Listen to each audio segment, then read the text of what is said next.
রাধা আমাকে ডাকছে।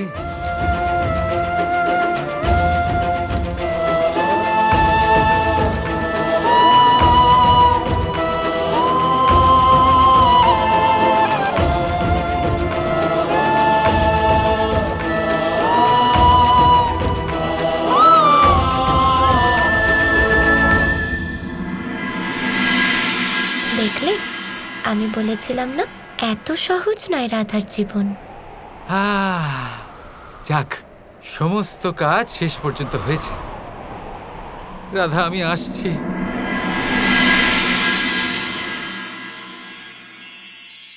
আরে রাধা, দাঁড়াও দাঁড়াও দাঁড়াও দাঁড়াও দাঁড়াও।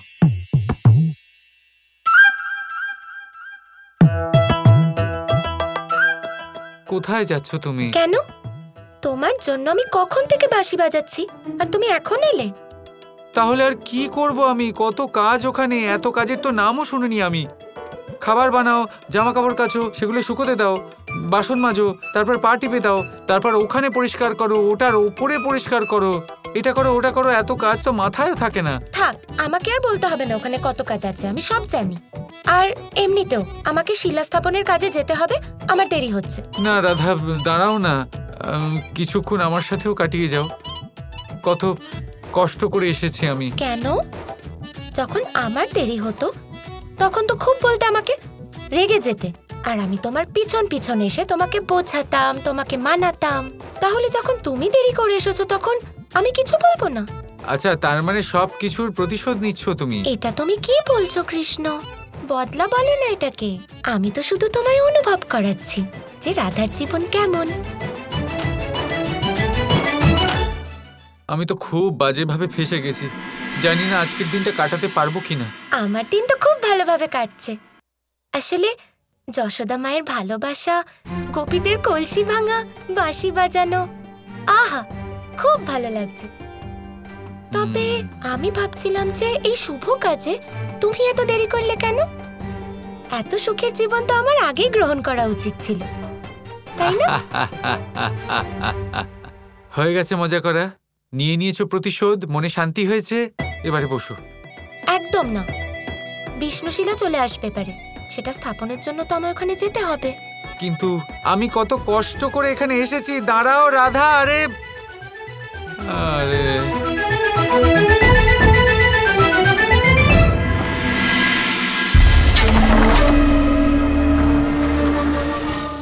আমি বলেছিলাম এখানে কেউ আসবে না। তাহলে কার মৃত্যু তাকে এখানে নিয়ে এসেছে? কে সেই লোক?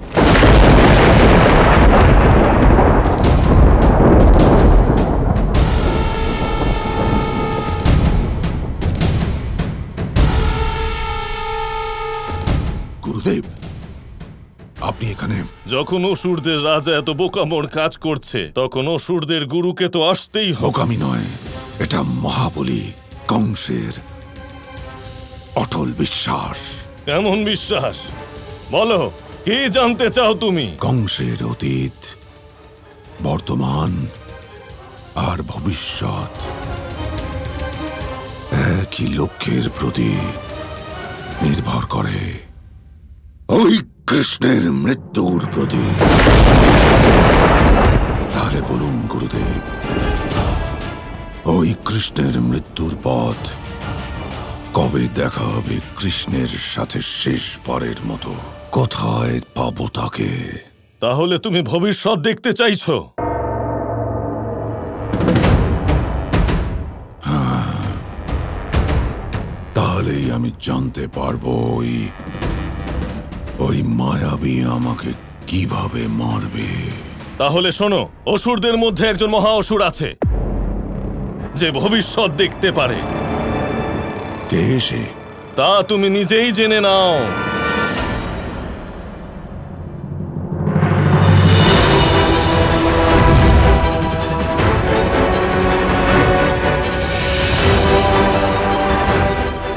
এটা কালদণ্ড, যেটা অতীত বা ভবিষ্যৎ থেকে যে কাউকে বর্তমানে আনতে পারে। নাও কংস।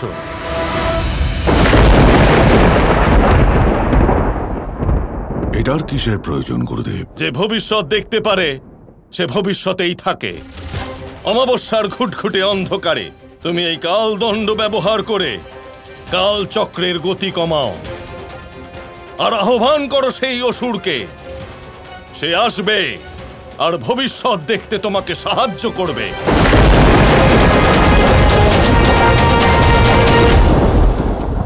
ধন্যবাদ গুরুদেব। না কংস, এটা আমি তোমার জন্য নয়, বরং অসুর প্রজাতির মান সম্মান রক্ষার জন্য করেছি। আর আমি মহাবলী কংস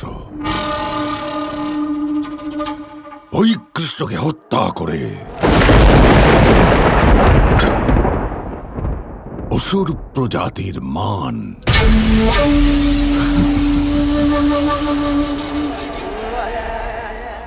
আরো বাড়াবো।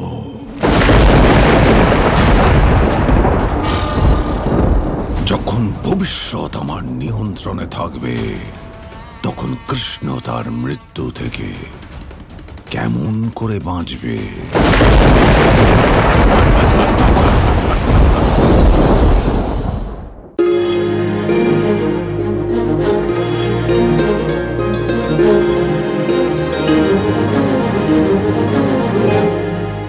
বল্লভ, বল্লভ, বল্লভ।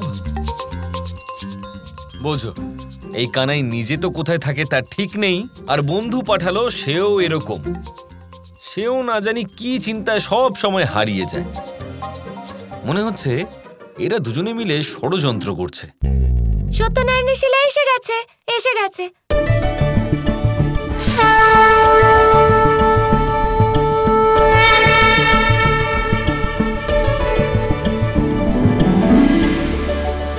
কলা গাছগুলোর মাঝখানে এই শিলা স্থাপন করতে হবে।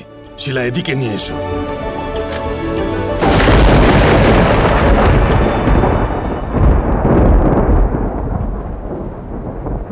আরে কি হলো? এ তো অনর্থ হয়ে গেল। সত্যনারায়ণ পুজোতে এইরকম অমঙ্গল, নিশ্চয়ই কিছু খারাপ ঘটবে এবার।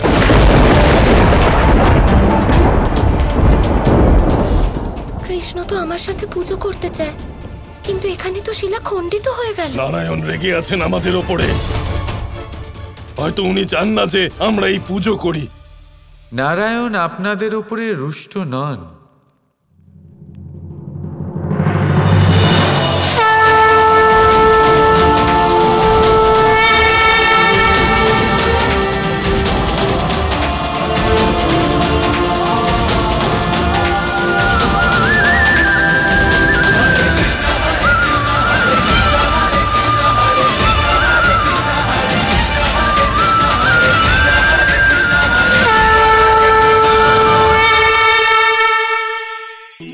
বৃক্ষের বীজ একটা সর্ষের দানার থেকেও ছোট হয়, কিন্তু যখন এটা বড় হয় তখন একটা বট গাছের মতো বৃহৎ আর মহান হয়ে ওঠে। গঙ্গা নদী, এর প্রারম্ভ হয় একটা ছোট্ট আর সরু স্রোত দিয়ে, তারপর সেটা বড় ধারায় বদলে যায়, তারপর সেটা নদীতে বদলে যায়, আর তারপর মহানদীতে পরিবর্তিত হয়। আপনি কি বুঝতে পারছেন যা আমি আপনাকে বোঝানোর চেষ্টা করে চলেছি? আমি আপনাকে বোঝাতে চাইছি যে প্রারম্ভ করার জন্য মহান হওয়ার কোনো প্রয়োজন নেই, কিন্তু হ্যাঁ, মহান হওয়ার জন্য প্রারম্ভ করা অত্যন্ত প্রয়োজনীয়। তাই শুরু করুন। আপনার ক্ষুদ্র এই প্রারম্ভ আপনার জন্য বৃহৎ হয়ে উঠতে পারে। শুরু করেই দেখুন না, আপনার গন্তব্য আপনার জন্য অপেক্ষা করে আছে। রাধা রাধা। কি এমন বিপদ এসেছে কংস যে তুমি গুরু শুক্রাচার্যর থেকে সাহায্য নিয়ে আমাকে ভবিষ্যৎ থেকে বর্তমানে ডাকলে?